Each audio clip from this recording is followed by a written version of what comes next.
सर्वप्रथम सर्वांना जय ज्योती जय सावित्री.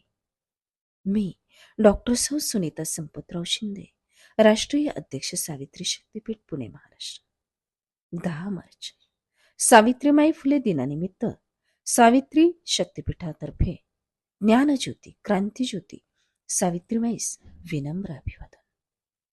सावित्रीमाई फुले यांचे समाजकार्य.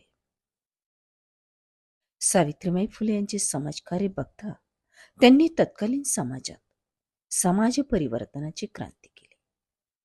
त्या काळात मुलींना शाळेत जाणे हे समाजाला मान्य नव्हते.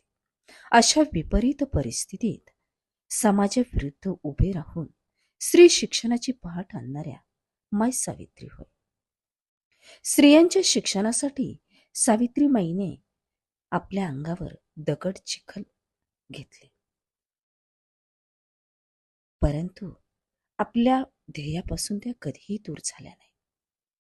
माई सावित्री म्हणायच्या, समाज बदलायचा असेल तर धैर्य आणि चिकाटी आवश्यक असते.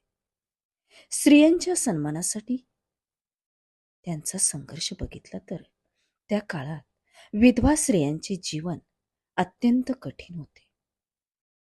अनेक विधवा स्त्रियांना समाजात अपमान सहन करावा लागे. सावित्रीबाईंनी आणि ज्योतिरावांनी विधवा स्त्रियांसाठी आश्रयस्थाने सुरू केली आणि त्यांना नवजीवन दिले. त्यांनी समाजाला शिकवले की स्त्री ही केवळ घराची जबाबदारी नाही, तर ती समाज घडवणारी शक्ती आहे. शोषित आणि दुर्बलांसाठी सावित्रीबाईंनी समाजातील दलित, शूद्र, अतिशूद्र आणि अनाथ मुलांसाठीही काम केले. त्यांनी सर्वांना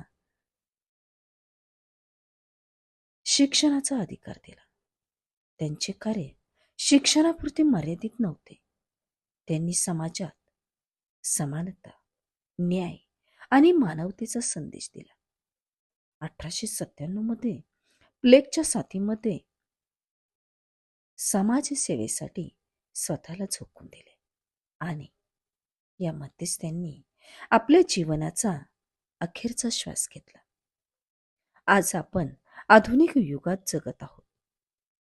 स्त्रीने प्रत्येक क्षेत्रात अविस्मरणीय कामगिरी केली, परंतु खेदाची बाब म्हणजे अजूनही काही ठिकाणी स्त्रियांवर अन्याय, हिंसा आणि भेदभाव दिसून येतो.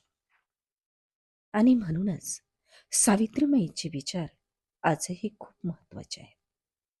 आज एकल महिलांवरील सरकारचे सकारात्मक धोरण आपण बघताना 150 वर्षापूर्वी माई सावित्रीमाई आणि ज्योतिरावांचे समाजकार्य किती काळाच्याही पुढे होते हे आज आपल्याला जाणवते. सावित्रीमाई फुले यांच्या स्मृती दिनानिमित्त विनम्र अभिवादन. धन्यवाद. जय हिंद, जय महाराष्ट्र, जय ज्योती, जय सावित्री.